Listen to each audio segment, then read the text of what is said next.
Good morning, good afternoon, good evening, whatever time it may be when you are tuning into this podcast. I am your host and transformational empowerment architect, Tennille M. Jackson, and I want to welcome you to another Total Woman Experience.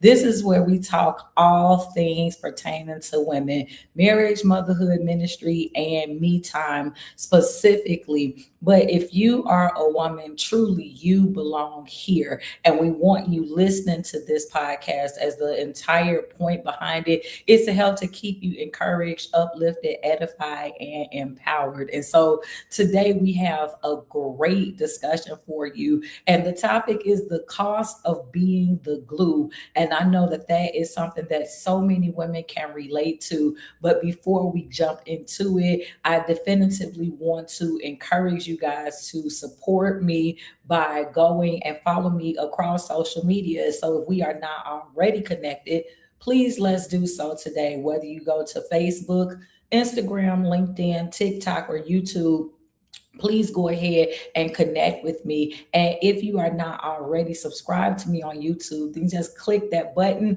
So that way, whenever I upload content, you'll be the first to be notified. And again, I always tell you guys, do not forget that you can also go to my website, which is my name is Tennille.com. And on my website, you'll be able to get more information about all the things that I do. So yes, you'll learn more about who I am, but you will know more about the communities that I create. One of which is I'm Glad to Be a Woman. That is my women's empowerment community. So it's all about keeping you encouraged and serving as your support system. And so if you would like more information about that community as well as how you can become a member, then please go ahead and go and visit that website on today. But right now, I want to jump into the topic because I am so excited about talking about this. And I think it's really because it pertains to me specifically. So I'm kind of selfish with it. I'm kind of selfish with it in a good way, right? And I want to set the stage for it when we talk about being the glue. So, yeah, first we want to talk about the cost of being the glue. But then, when you're dealing with me, it's always going to be something introspective, a question for you to ask yourself, like, who's holding you together? Because what does glue do? Glue keeps things together, right? So while you are constantly holding everybody else together, who's holding you together? So we'll talk about that as well. But first, I want to just kind of set it up when we're talking about glue, what it means to be the glue. What does glue in action look like, right? And many of us, if we are not the glue, then you've seen the glue in action. So for me, growing up, it was really a combination of my grandmother and my mother. It was like they were the perfect tag team because the glue is the one that, as I said, keeps everyone together. The one who remembers all of the birthdays or the special occasions, who got married, when this person is graduating, when this person might be due, they're pregnant, they're due. So it's like the glue is the one who remembers all of that, and not just remembers that, but is able to get and keep everybody together. So the glue might also be the person whose house you go over for all of the special occasions. So it's like, for us growing up, we always went to my grandmother's house, right? So, and it wasn't necessarily just one grandmother because it was my mom and my dad's mom. So, like specific holidays. So, let's say Thanksgiving and Christmas, the way that our household looked was we get up and, we get ready or whatever. And so we would go to, she was not our biological grandmother, but she was definitely one that my parents both knew. So she was looked at as a second mom. So we started out going to her home, and then we go from her home to my father's mother's home, and then we end up at my mother's home, right? And so you had all of the family. So like all of my father's siblings were there and their children. And then when we went to my grandmother, my mom's mom, all of my grandmother's children, so my mother's siblings were there with their children. And so, like on these special occasions, you got to see the entire family, right? But then there were certain occasions where the families would come together. I remember the Memorial Days and 4th of July's and Labor Days. We would all, so both sides of my family, my mom's mom, my dad's mom, all of their siblings, all the cousins, everybody would be together, right? And most of the time it was because it was something that either my mother or my grandmother, they orchestrated, whether, and you know, as I got older, I don't know that I remember it being said, okay, on this day we're going over here. It was just something where you kind of knew internally that when Thanksgiving comes, we know we going to grandma's house. You know, Christmas comes, and again, it was both grandma's house. It was known that Labor Day, we knew we would just be together, right? And then like even when it wasn't just holidays, so like we grew up in a family church. My grandmother's so my mother's husband, my grandfather, he was the founder of our church. So we had a family church, right? So it was like everybody from both sides of the family went to that church. So I grew up seeing my uncles and aunts and cousins. Like everybody didn't go to church, but a great deal of both sides of the family did go to church. And so we saw each other every Sunday, you know. So we saw each other in church, but then even after that, even if the extended family didn't come over, every Sunday we would go to my grandmother's house, right? So after church, it would be me, even if my dad didn't come, but many times he did come, but it would be me, my mom, my sister, and me, my mom, my dad, my sister. So the four of us,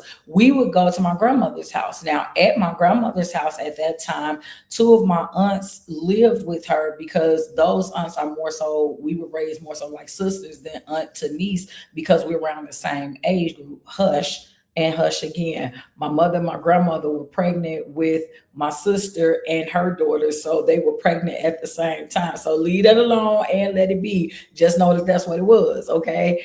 But the point just is that when we would come home on well we would come home from church or whatever, and we would go to my grandmother's house, and sometimes we didn't come home, we went straight to my grandmother's house after service or whatever. And like I say, at my grandmother's house is my grandma, my granddad, and then their two youngest children, my aunts. But then you had my all of my mother's siblings, they all lived right around each other. So like one aunt lived around the corner, one aunt lived down the street, you know what I mean? So it was like, it was just understood that we were just going to be together. That's just kind of how it was. And I remember once we graduated from once I graduated from eighth grade, we actually moved across the street from my grandmother. So my grandmother's address was 11634. Our address was 11637. We literally lived across the street from one another, and we lived in a two flat. So my aunt, one of my mother's siblings, she lived upstairs from us. And then, like I say, the other aunt lived 3 blocks away from us. So we were a very close knit family. And my uncle, my dad's brother, he lived on the corner. So all of us were like right there together, right? And so it was never a question. After church on Sundays, we go to grandma's house. And it wasn't ever about what our grandma cooked, because my grandmother, she was from the Jim Crow South. So my grandmother, like what dinner would be was some pot of beans, so whether it was lima beans, pinto beans, great northern beans, it was some type of beans with some type of meat in the beans. So you either had ham hocks and neck bones, or you know what I mean? So you had some type of something with some cornbread. And when I tell you, I don't know how, it never mattered how many people came. It could just be, like I say, the 4 of us plus the ones at her house. It could be the entire block, which many times it was. My grandmother always had more than enough to feed everybody. And you were full, you know what I mean? And that's why I always say too, that I believe that it's not just about the quality, if you will, of the food, but it's the quality of the environment. And you always felt loved. And I pray I don't cry during this podcast, but I defensively feel the nostalgia. I feel the emotion building up. And so I want to be able to keep it together. But they too, they were both the glue, collectively, they were the glue. And the reason why I say that is because I think it's not just about whose house you go over, because again, that was definitively my grandparents, well, both grandmothers, right? Because my grandfather passed away in 92, but we still went to my grandmother's house. But like I say, the tradition stayed the same. As far as I can remember, it was always the same thing. Every Memorial Day, 4th of July, and Labor Day, both sides of the family got together because both grandparents, they liked fishing. So we would go to this place where we could all go there, and it was like a fishing place for them. And then like for us, we would set up like tents, and we would, play cards while, so somebody was on the grill and we were playing cards. Or, well, actually, I had to get older for we was playing cards because I grew up in the era where the kids and adults couldn't be together, right? So the adults would be playing cards, the kids would be at the park, we might be playing softball or whatever it was. And so it was just like a total family affair, right? And we did this for like literally years and years and years, probably until I was, maybe 15, 16 years old. It might even been 17. I don't remember, but I know we did it for years, every one of those holidays. And then for Thanksgiving as well as Christmas, like I say, we didn't necessarily come together, but what happened was we would go to each individual grandparent's house, right? And so in either case, it was just really a great time to be had. So yes, I think being the glue is about going to a particular person's house, saying, hey, we already know that every holiday or every Sunday or every whatever occasion, this is the person's house we'll go over. But I also think the glue is when a person is, whether they're in trouble or whether they're at a place where they have to make a particular decision, like this is the person who they're going to call on because they respect your opinion, they trust your opinion, they know that you have wisdom, they know that you're not going to be judgmental. Like if there's a hard truth to be told, you're going to tell it, but at the same point, you're going to guide them, and you're going to guide them in the right direction. And so that's why I say, like, I really feel like my mother, like for so many, not just within my family, but also outside, so many people called on my mom. Now keep in mind at one point, and I don't think, even though this is a fact, I don't know that the role or the title really was the reason behind it. Meaning, so I told you how my grandfather was the founding pastor, which made my grandmother the first lady. Well, after my grandfather passed away, then my father became the pastor, which made my mother the first lady. But so that's what I mean when I say I don't think that it was simply because of their titles. I think that they were already perceived that way. So once they got those titles, once they became pastors' wives, then it just naturally flowed even more. Like it wasn't a point of having to work to earn the respect of the people, because again, the bulk of our congregation were family members, but our family already respected them. They were already everybody's go-to. Whenever there was a problem, it was always, let me call Judy, let me tell Judy I won't, and many of them would affectionately refer to her as Auntie Judy, whether she was actually their aunt or not, and so when my mom passed, when I say that it was standing room only, like the place that we had could hold, I think, up to 300 plus people, and it was standing room only. I'm talking, all of these different churches that came, because my mother was not just the first lady, she was the church's secretary, she was over the choir, and so she was the church's musician. Like my mother had so many, she was a Bible class teacher for the young people. It was so many different things that she did in the church, but also outside the church, just naturally, you know what I mean? And I think a lot of times, because she had a traditional job as well. Like she worked. I'm trying to remember how long she worked at that job, because she changed jobs a couple times. But the point just being, it wasn't that quote unquote all she did uh, was church work. No, it wasn't that. Like, and so that was the thing that was also mind boggling too, because everybody knew her life. Everybody knew that she had her, she was married, she had children, she had a job, she had her own home. After a while, my sister ended up having a son, so she had a grandchild.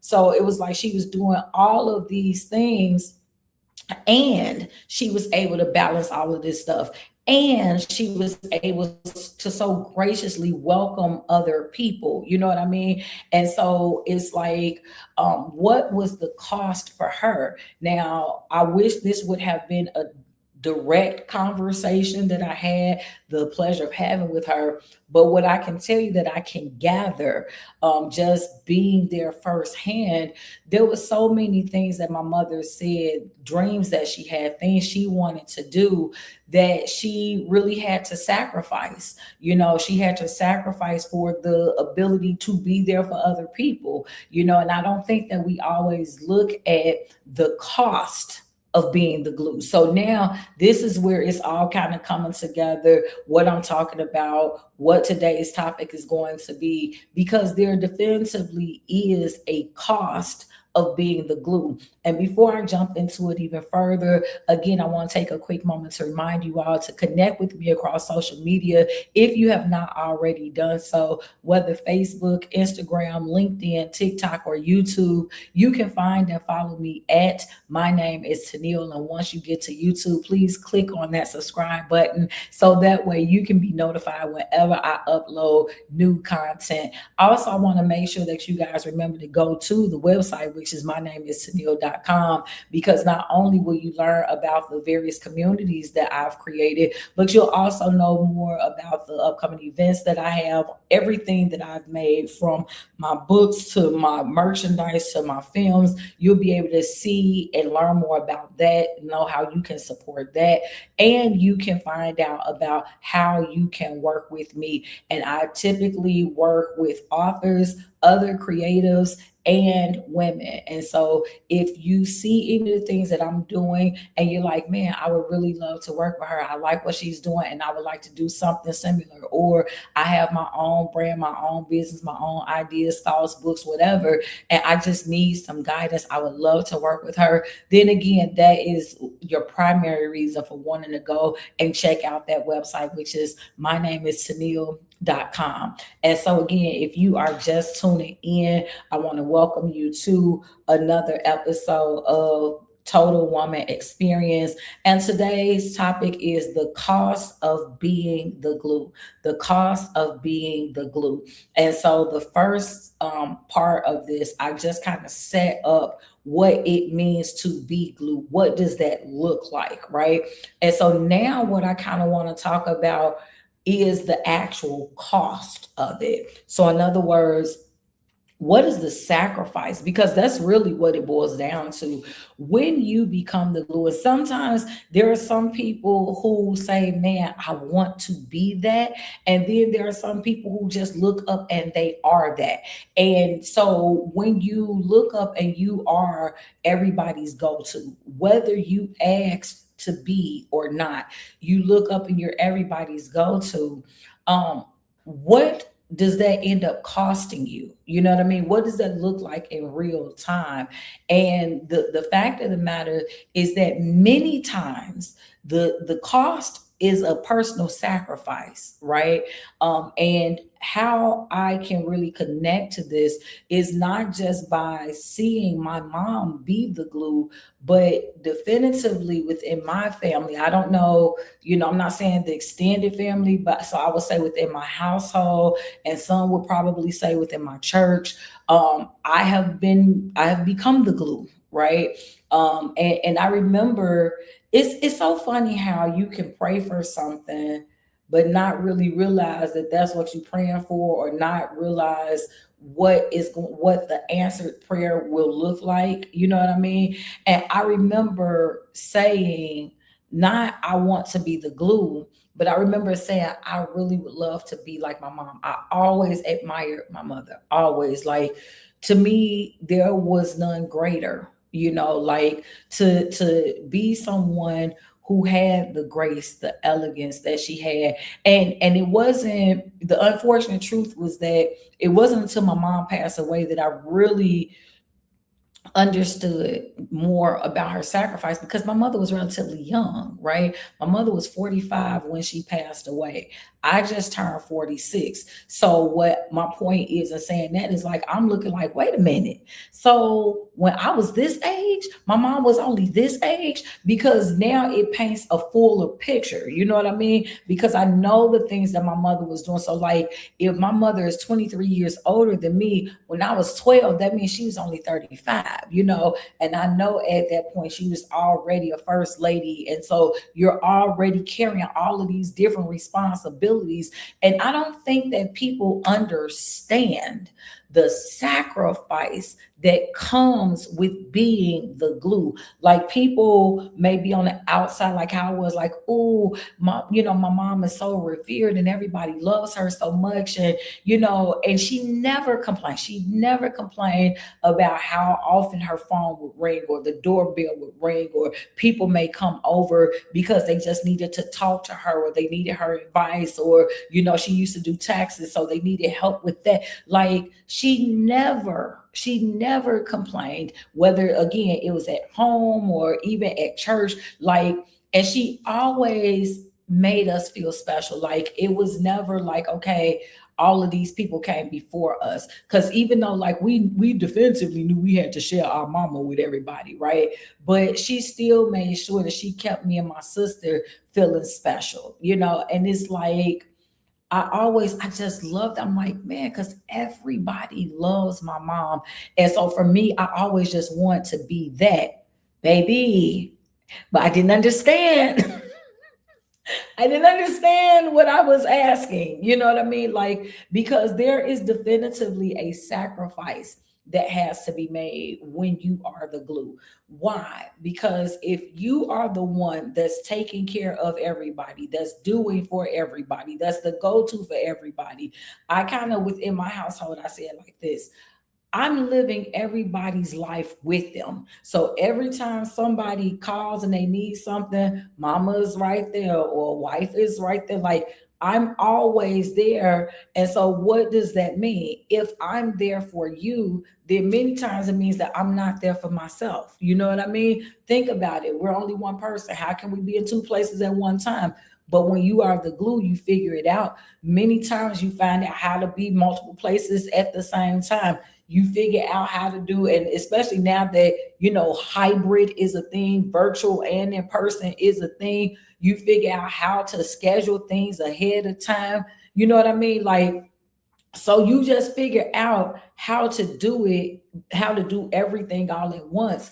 And that's in terms of tasks. But in terms of just like your everyday living, a lot of times what happens is you end up putting your dreams on hold. Like, being the glue, you really have to be a selfless person. And I don't think that people understand that. I think that people, because it gets to a point, if you naturally do it, that people feel entitled to your presence, or even if it's not your presence, they feel entitled to what you bring, right? So whether that is a comfort, whether that is an easeability, whether that is, a fun loving atmosphere, whatever it is that you bring, people don't ever feel like you're supposed to want to cut that off. Like they don't feel like you're ever supposed to be tired and you don't want to host, you don't want people to come over, you don't want to feel like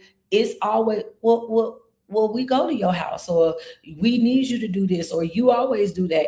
And so that's the one thing that I believe is a great sacrifice with being glue. The fact that people don't feel as though you're also human. People don't feel like you have the right to have your own desires too, your own opinions too, or that you should have your own time too and for yourself. Like if you will say, like, I tell my girls I'm about to go and do X, Y, and Z, or they just call and I'm not at the house, because in these later years, your girl done figured out how to practice self-care. Because again, I told y'all for the first however long, self-care was not a thing for me, because that's the one thing I didn't see my mom or my grandmother do, right? I always say how I want to be like them, but what I had to realize, and what I realized probably close to 10 years ago, about 6, 7 years ago, was wait a minute, like I do like a lot of the things, like respect and admire a lot of the things that my mother and my grandmother did. But what I realized was that they never really took time for themselves. And the thing about it is, we say this all the time, you cannot pour from an empty cup. And there were times, because I lived with my mother, there were times when I would hear about her, how tired she was, or how exhausted she was, or what I now know is mental fatigue and burnout. Like those may not have been the words that she used, but they were definitely the things that she was implying. Those were the signs she was exhibiting. And why? Because she never told people no. Every time somebody called, it was like she just always, I don't know if she felt like she had to, or it was just something in her where there was not a no button programmed in that. And your yes can be extremely expensive when you just give your yes to everybody. Because let me tell you what ends up happening. Not only do people get entitled to your yes, but then they want to tell everybody else about the yes that you just gave them. So now you ain't just giving them a yes, you giving them they friend, a best friend, a girlfriend, a guy friend, a sister friend, a boyfriend. You giving everybody that is connected to them. You also, they want for you to give them a yes too, and it becomes overwhelming, and like I say, looking back, understanding that my mother was only 45 when she passed away, and having to do a lot of things in retrospect in my mind, looking at some of the things that my mother wanted to do, that she had given up. When my mother was younger, I know that she was in a group, she used to sing, and I think that she wasn't able to do it because of the perception of it, because it was not a gospel group. And so I think the perception of that is one of the reasons why she let it go. But my mother always loved singing, and our family, that's one of the things that we were known for. Like when I was telling you about how we would always go to my grandmother's house every Sunday. That was one of the things that we did. Every Sunday we sang. We would just be on the porch and we would always just sing or whatever, right? To the point that the entire neighborhood would come to my grandmother's house, and literally, I'm not exaggerating, the entire neighborhood would come to my grandmother's house. We got an audience and we just singing, and people would request different songs and we would just sing different songs, because that's literally what we did. And it's like everywhere we went, like within the church itself, we go to different block club parties. But I don't even know if they still do block club parties, but we go to different ones and we sing in different block clubs. So we didn't just sing in the church, we sang everywhere. It was just that when we were singing, we sang a lot of church music. But my mother, like myself, she loved music, period. Not necessarily just gospel music, but she loved music. But I think that that was something that she ended up letting go. And again, these are conversations that I wish I could have had. But it's like at the time I was too young to really know to ask, Mama, what sacrifices do you have to make to constantly show up for me? You know what I mean? What sacrifices do you have to make to constantly show up for this household, to constantly show up for the church, to constantly show up for your family? Because you best believe there are sacrifices that have to be made. But what happens is you deal with people, the people who are the glue, they naturally have a grace to them where they don't even really focus on that. Don't worry about it. I got it. It's all right. I'll figure it out. And so there should definitively be, if you have a person that is your glue, even if it's not a woman, and I know this is a total woman experience, but even if it's not a woman, if you know, if you are connected to a glue, then there needs to be an attitude of gratitude that you have for them, because there is such a sacrifice that is made, because at the end of the day, we have the same 24 hours that everybody else has too, and so when you're the glue, a lot of times everybody wants to come and lay their problems at your feet, and they want for you to solve them regardless of what the problem is, whether it's a problem of, that needs advice, or whether it's, I don't like being by myself, so I want to be over your house, whether it's, like, I don't necessarily know how to deal with my kids, so can you deal with them? I want them to be here with you. Or it's like, it can be a plethora of issues that are dropped at the feet of the one who is the glue. And the point that I'm making is, whereas that person, that if it's you, then you definitely understand what I'm talking about. Whereas that person may not say anything, then there still does need to be an understanding and an appreciation for the fact that the person is willing to always be there. You know what I mean? Because at the end of the day, the same way how you don't always want somebody at your house, guess what? Somebody else might not always want somebody at their house. Just like how you don't always want to cook, the glue don't always want to cook either. You know what I mean? But we don't think about it from that perspective. We don't think about giving back. We don't think about pouring into. Is like, okay, well, they're just naturally good at it, so I just want more and more and more. You know what I mean? And I think that it is so essential that we understand and at least acknowledge the effort, the energy, the time that goes into showing up for other people. And so in either case, if you guys are just now tuning in, this is the Total Woman Experience. And this is the podcast where we talk about all things to do with being a woman and the lives that we live. So whether it's marriage, motherhood, ministry, or me time, in some order, a little bit, a lot of bit of it all, none at all, whatever it is, this is the show that we talk about those things. And so if you guys have not already done so, please take a moment to connect with me across social media. You can find and follow me at My Name is Tennille, whether Facebook, Instagram, LinkedIn, TikTok, or YouTube.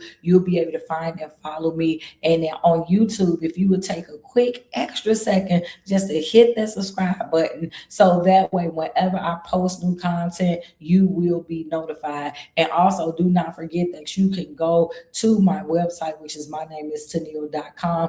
Check out more information about who I am and what I do, as well as how I can help you, whether it's the communities that I'm building, the merchandise, the books, all the stuff that I create, whether it's the events that I have, or even the opportunities that I offer to work with me to help make you the best version of yourself. All of that information can be found by going to my website at mynameistenille.com. And so let's jump back into today's show. The topic is the cost of being the glue.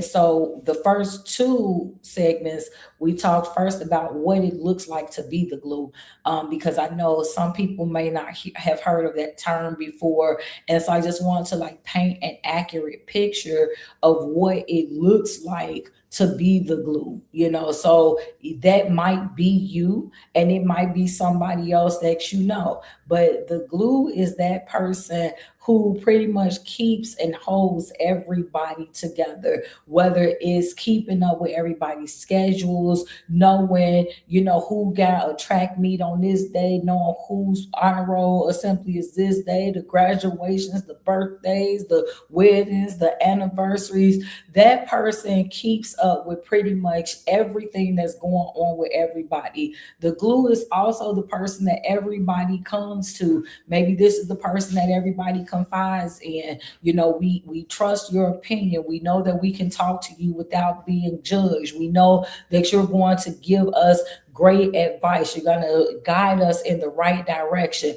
Those are characteristics of what the glue does and what the glue looks like. And so then we talked about just the cost of being the glue, which is most times sacrifices. It's personal sacrifices, dreams that you may never get a chance to realize because you're so busy helping everybody else live their dream. And so I asked a question on here, which is, who holds you together while you're doing it for everyone else?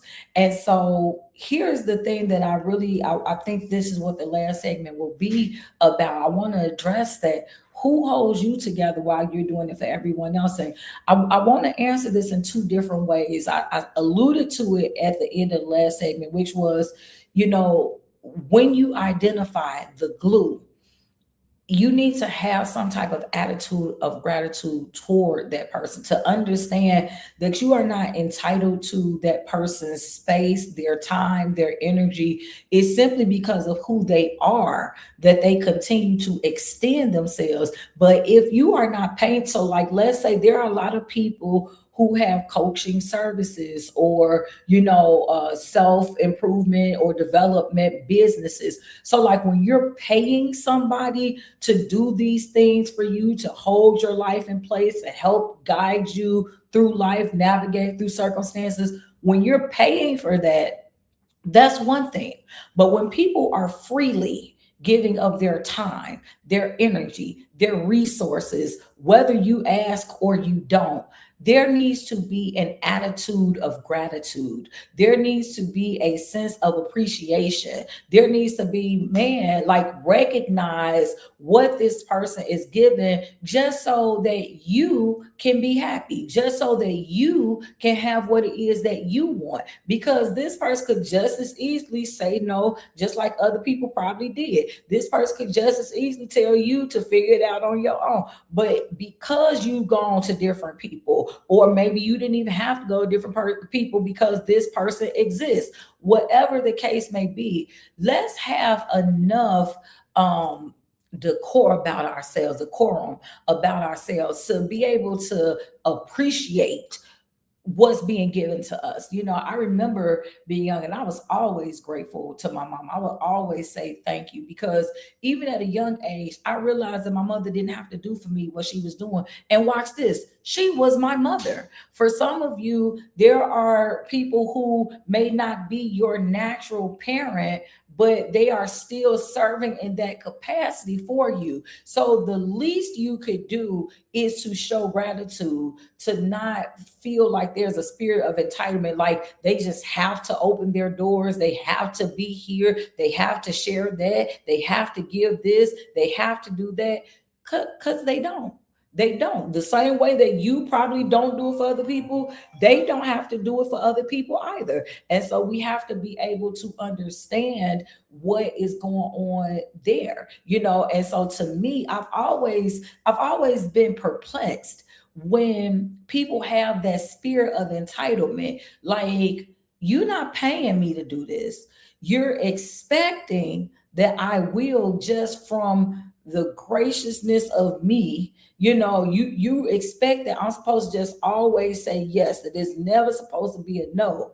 And but you don't give that energy back. And not only do you not reciprocate the same energy, but when you don't even say thank you, you know what I mean? Like, you steadily get mad if, in the moments when things don't work out your way, or it don't go the way you want it, that in all the times when it did, and it was, how many of those times were you saying Thank you. How many of those times were you saying, you know what, is this something that I can do for you? You know what I mean? Like I look back over my life and I don't remember, and again, this ain't to put nobody on blast, even though most of the people that I came up with are now passed away. But I don't remember a lot of people extending the same thing to my mom. I don't remember a lot of people, even though if she would have asked, I'm sure nobody would have said no because of who she was and how she was.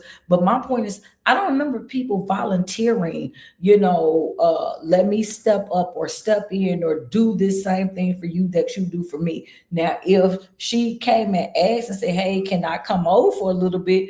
They probably would have said yes. Or if she asked, but just to volunteer it, wasn't people doing a lot of volunteering. You know why? Because their mentality was, well, she's doing it. So if she's doing it, then why do I have to do it? And so the point that I'm making is let's normalize being considerate of the sacrifice that the person who is the glue is making, right? So that's the first part when we're saying who's holding you together. If while you're holding everybody else together, who's holding you together? So the answer should be that the people you're holding together are also holding you together, right? Because many times when you are the glue, it typically means that you have a greater capacity, right? The Bible talks about those that have 1, 2, and 5 talents. And most of the time, at least in my experience, the things I've seen over the course of my life, most people who are the glue typically are 5 talent people, or at least multi-talent people. They are able to multitask, they're able to do multiple jobs well, right? And so it should be that the people, so say, like as an example, within my household, if I'm pouring into my household, then my household should also be pouring back into me. They might not have to do it the same way that I do it, but they should pour back into me. Meaning, as an example, let's say if I'm the one that cooks dinner 5 days a week, somebody should be cooking breakfast.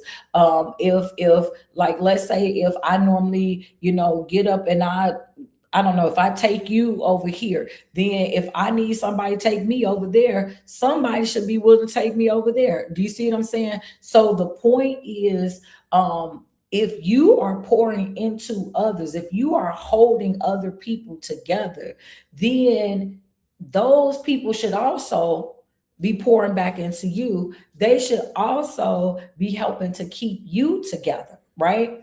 But watch this.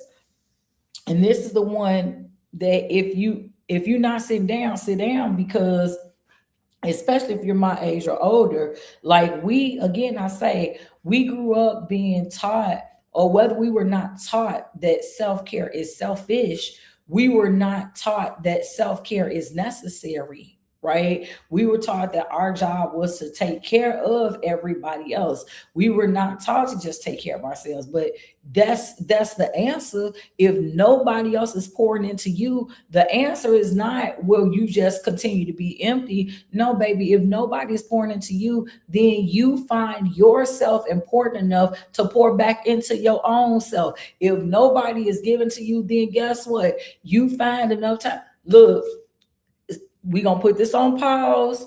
I don't have time today. Why? Because I thought you had 2 extra hours. They not extra. Those hours are going into myself. Because a lot of times people will try to spend your time and your money for you. People will try to tell you how much time and how much money that you have or you should have or what you're able to give. No. And you have the power to be able to dictate how people treat you, because people will do what you allow. And so if you're saying, but Tennille, okay, for 15, 25, 33 years, it's been this way. Well, guess what? You have to stop it. I say it like this: you created the monster, now you can destroy the monster. Well, what's the monster? The wrong mindset. You created the ability for people to think and believe that it didn't matter about you, that you didn't matter, that they didn't have to think about you, that they didn't have to care about you, that they didn't have to give thought to how you felt. How did you do that? Because you never told them no, because you never asked them for anything in return. her because you never made your request known, because you just got so complacent with the mindset, well, somebody got to do it, so it might as well be me. And I'm not saying that it's wrong to want to help others, but I'm also saying that at some point you should consider yourself to be on that list. You are also others. So in an ideal world, you're helping take care of other people, and those same people pouring back into you. In the ideal world is, okay, you know what? I just seen you gone for 10 hours, so I'm not even finna ask you to do this for me. Matter of fact, is there something that I can do for you? That's an ideal world. But the reality for most of those of us who are glue, most times you're not getting that question asked back. Most times you either have to put it out there and let it be known. You have to delegate. Hey, y'all, I need to reclaim some of my time. So can I get you to do dinner for me? Can I get you to do this? Can I get you to do that? And matter of fact, I don't even say for me anymore, because you're not doing me a favor. You also got to eat. You are everything that I'm delegating. You're actually benefiting from this as well. You see what I'm saying? So you have to be able to be the who your own life. So even if it's, well, because I'm doing good, and nobody's making me mad, or nobody's saying this or that, but you still need to be taken care of. And when I say that, I don't necessarily mean like a lack of luxury. I ain't talking about you got to go out and just excessively spend or do. I mean, just like basic things, making sure that you have that me time, that you're able to practice self-care. So whether that's taking you a bath and soaking because you're tired and your bones ache, whether that's being able to go out for a walk, whether that's going and getting your nails done, or whatever the case may be. Like, number one, you got to be able to understand that you're worth it. Number two, you have to understand that this isn't extra. Like, all of the stuff that you're putting out, all of the time, the energy, all of that you're putting out,